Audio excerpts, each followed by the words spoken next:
kali lewat hotel itu, dada gue langsung sesak kayak ada yang mantau dari jendela lantai 2. Saling pandang dan salah satu dari mereka bilang, "Kamu udah lihat dia ya?" Perempuan itu mulai menoleh perlahan, jangan bukain pintu gua lagi.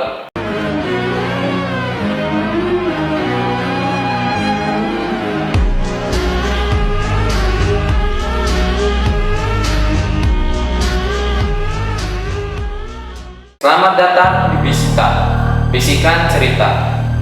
Di sini setiap lorong gelap menyimpan kisah, dan setiap bisikan adalah peringatan. Kalau nyali lu cukup gede, duduk manis, jangan pernah noleh ke belakang. Perkenalin, nama gua Raka. Cerita ini terjadi di tahun 2016 waktu gua masih kerja sebagai staff shift malam di sebuah hotel tua di Yogyakarta, namanya Hotel Merdeka. Hotel ini udah berdiri sejak zaman kolonial. Banyak cerita simpang siur tentang tempat itu. Tapi malam itu gua alamin sendiri horornya. Hotel Merdeka punya satu aturan gak tertulis. Jangan pernah buka kamar 204 kalau gak ada reservasi resmi. Kamar itu selalu dikunci dan semua karyawan dilarang bersihin atau masukin tamu ke sana. Alasannya, katanya sih karena bocor dan rusak. Tapi feeling gua bilang ada yang disembunyiin pasti. Malam itu sekitar jam 11 lewat, gua sendirian di lobi. Tiba-tiba telepon resepsionis berdering. Gua angkat, tapi cuma terdengar suara napas berat. "Pak, halo." Gua tanya lagi, lalu dengan suara serak di sisi penelponan bilang, "Tamu kamar 204 butuh handuk." Gue langsung merinding. Gak ada tamu di kamar itu padahal.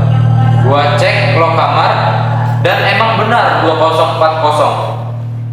Tapi karena penasaran dan gak mau dibilang penakut, gue bawa handuk dan jalan ke lantai 2. Lorongnya gelap, lampunya beberapa kedap-kedip. Kunci master gua dipakai, dan pas gua buka pintu kamar 204, ruangan itu dingin banget dan kosong. Gua taruh handuk di ranjang dan mau balik, tapi suara ketukan dari kamar mandi bikin langkah gua berhenti. "Pak," gua panggil pelan. Gak ada jawaban, lalu pintu kamar mandi kebuka sendiri, dan di dalamnya ada perempuan berdiri membelakangi gua. Rambutnya itu panjang menutupi wajah. Terus gue panik, mau lari, tapi kaki gue kaku banget. Perempuan itu mulai menoleh perlahan, tapi sebelum mukanya kelihatan, lampu kamar mati total. Satu-satunya suara yang terdengar adalah bisikan, "Jangan bukain pintu gua lagi." Gua lari sekencang mungkin, keluar kamar, turun ke bawah dan langsung lapor ke security. Tapi mereka cuma bilang, saling pandang, dan salah satu dari mereka bilang, "Kamu udah lihat dia ya?" Itu kalimat yang bikin jantung gua makin berdetak gak karuan. Akhirnya salah satu security cerita tahun 1998 ada tamu perempuan muda yang menginap di kamar itu. Namanya itu Vina. Dia datang sendirian, tapi 3 hari kemudian ditemukan meninggal karena tergantung di kamar mandi. Sampai sekarang penyebab kematiannya itu gak jelas. Yang bikin serem, setelah kematian Vina ini, kamar 204 beberapa kali ditempati tanpa sengaja karena sistemnya error. Dan setiap tamu yang menginap di sana pasti ngalamin gangguan. Ada yang kerasukan, ada yang kesurupan, bahkan satu orang sempat dibawa ke rumah sakit jiwa. Ini gue makin yakin kan, suara yang telepon gue malam itu bukan dari manusia pastinya. Mungkin dari si Vina itu. Mungkin dia cuma kepengen ditemenin. Tapi kenapa? Aduh. 3 hari setelah kejadian itu, gue mulai mimpi kamar 204 terus-terusan. Mimpinya selalu sama. Gue ngasih handuk ke perempuan yang sama, dan dia selalu bilang, "Kamu gak akan gantikan aku." Puncaknya itu, waktu gue nemuin handuk yang gue taruh di kamar 204, tiba-tiba ada laci resepsionis basah dan berbau anyir. Padahal gak ada yang masuk ke kamar itu sejak malam kejadian. Akhirnya gue mutusin resign kan. Tapi sebelum keluar, gue iseng lihat CCTV. Malam waktu gue antar anduk itu, anehnya di kamera gue nggak kelihatan masuk kamar. Yang terekam cuma pintu kamar 204 itu terbuka dan tertutup sendiri. Setelah video itu beredar di antara staf, manajemen hotel akhirnya nutup kamar itu selamanya. Pintu kamar 204 disegel pakai kayu dan lem besi. Tapi anehnya, tamu-tamu tetap suka ngeluh kalau malam-malam mereka dengar suara ketukan dari kamar itu.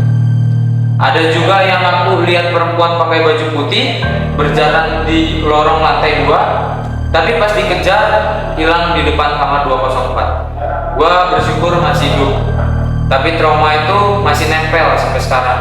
Gua setiap kali lewat hotel itu, dada gua langsung sesak kayak ada yang mantau dari jendela lantai 2. Gua nggak tahu itu beneran atau cuma penasaran ya. Tapi satu hal yang pasti, ada sesuatu di sana yang belum pernah selesai. Kadang gua kepikiran, mungkin Vina itu nggak mati bunuh diri, mungkin dia dibunuh, tapi siapa pelakunya? Dan kenapa kamar itu nggak pernah diselidiki serius? Banyak yang disembunyikan dari publik. Gue sempet cari artikel berita lama, dan bener aja tuh, kasus kematian Vina cuma dicatat sebagai kematian gak wajar tanpa tindak lanjut. Gak ada keluarga, gak ada tuntutan seolah dia memang sengaja dihapus dari sejarah hotel itu.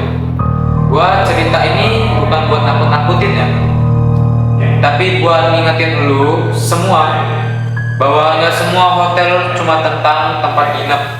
Ada yang menyimpan luka, dendam, bahkan ya kutukan. Kalau suatu malam lu nginep di hotel tua dan dapat kamar yang katanya terakhir tersedia, coba deh lu pikir 2 kali. Karena siapa tahu kamar itu bukan buat manusia. Kalau lu suka cerita kayak gini, jangan lupa di like, comment, and subscribe. Sampai ketemu di cerita berikutnya. Bye bye.